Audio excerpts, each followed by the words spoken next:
Assalamualaikum warahmatullahi wabarakatuh. Baiklah, alhamdulillah ya, Ananda sudah masuk ke pertemuan kedua mengenai metode penyusutan aset tetap.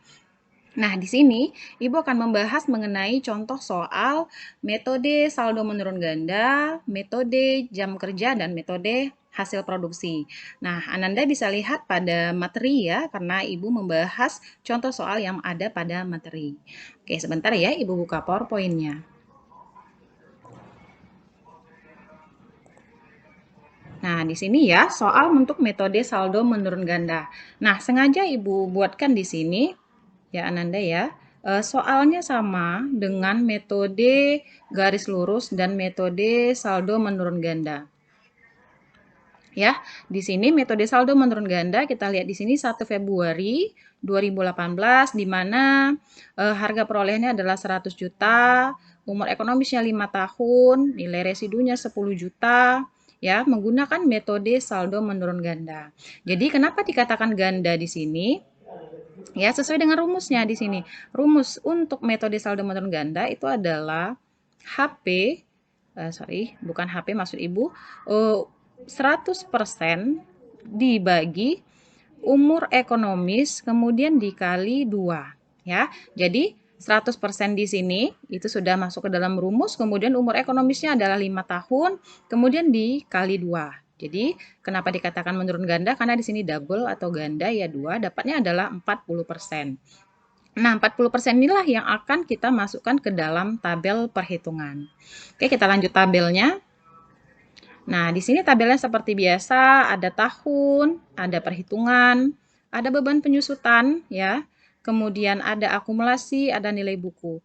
Nah, kalau Anda masih bingung perbedaan beban penyusutan dan akumulasi, beban penyusutan itu adalah penyusutan di tahun itu sendiri. Misal, ya, di tahun 2019 beban itu adalah 25.333.333. Berarti penyusutan pada tahun 2019 itu adalah sebesar ini, sebesar beban penyusutan.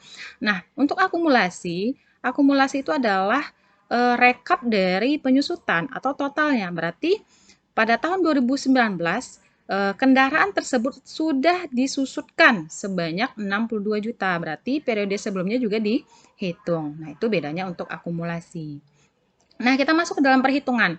Karena di sini tadi belinya bulan Februari, berarti ada 11 bulan, kita hitung Februari sampai Desember, ya, 11 bulan per 12 dikali 40%, sesuai dengan yang kita masuk ke rumus tadi. Kemudian dikalikan HP, ya. Khusus untuk metode saldo menurun ganda itu tidak menggunakan nilai residu. Walaupun di soal tercantum nilai residu tidak kita gunakan, kita hanya masuk ke dalam harga perolehan. Nah, kemudian kita hitung dapatnya segini ya. Kemudian akumulasi di tahun pertama masih sama. Kemudian untuk nilai buku masih sama caranya. Itu adalah HP dikurang beban penyusutan. Ya, berarti harga perolehannya tadi 100 juta dikurangi beban 36.666.667 rupiah. Dapatnya inilah nilai bukunya. Ya. Kemudian di tahun kedua bukan HP lagi yang kita masukkan, tapi sesuai dengan nilai buku tahun sebelumnya. Ya, seperti itu. Seperti itu juga ini 38 juta. Dapat dari mana 38 juta Ibu? Dari tahun sebelumnya. Kita hitung lagi bebannya. Kita jumlahkan lagi untuk dapat akumulasi, akumulasi tambah beban. Kita kurangi lagi ya untuk nilai buku tahun sebelumnya dengan beban penyusutan. Begitu seterusnya sampailah di akhir periode tinggal 1 bulan. Ya, sesuai ini tadi 8208 itu kita peroleh dari nilai buku sebelumnya. Dapatlah hasilnya. Ya, untuk metode saldo menurun ganda. Seperti itu caranya. Ya, kenapa di sini Ibu tidak buat koma? Jadi di sini Ibu bulatkan angkanya supaya memudahkan Anda menghitung. Kemudian kita lanjut ke pencatatannya. Pencatatan juga masih sama.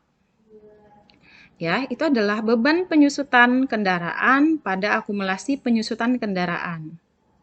Nah, ini Ibu koreksi ya, harusnya adalah 36 juta ya.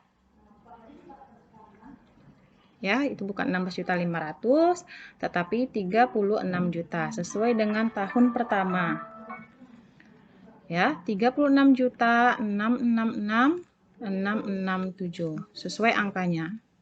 dengan tabel tadi, tahun pertama. Jadi, setiap tahunnya kita buatkan pencatatannya. Itu untuk metode saldo menurun ganda. Kemudian, kita lanjut metode jam kerja. Jadi metode jam kerja ini menghitung seberapa banyak waktu yang digunakan dalam beroperasi mesinnya. Contoh di sini, pada awal bulan Maret 2018, PT Pantang Mundur membeli mesin seharga 5 juta. Berarti harga perolehannya 5 juta ya, Nanda ya. Nilai residu 500.000. Kemudian di sini ditaksir. Kalau ditaksir berarti diperkirakan itu dapat bekerja selama 10.000 jam. Nah, baru kita hitung penyusutannya. Jadi rumusnya, harga perolehan dikurang nilai residu dibagi taksiran jam kerja. Berarti harga perolehan tadi 5 juta dikurang 500 dibagi dengan taksiran jam kerja tadi. Dapatlah hasil 450. Nah, hasil ini baru kita kalikan dengan kenyataannya berapa lama digunakan. Nah, jadi digunakan di akhir periode adalah 1000 jam. Baru kita kalikan sesuai dengan perhitungan kita. 450 dikali 1000 dapat 450. Tapi ingat ya Ananda, 450 ini kalau dia bulan Januari. Sedangkan di sini adalah bulan Maret. Berarti kita hitung dulu. Maret sampai Desember itu ada berapa bulan? Itu ada 10 bulan. Jadi kita bagi dulu 12. Kita kalikan 450 dapatnya 375.000 di akhir periode. Barulah masukkan ke dalam pencatatannya. Ya, 375 sesuai dengan yang kita hitung. Oke, itu untuk jam kerja. Kemudian kita cari lagi untuk hasil produksi. Nah, sama ya caranya. Harga perolehan dikurang nilai residu dibagi taksirannya. Diperkirakan berapa banyak menghasilkan produksi. Jadi, di sini soalnya hampir sama ya.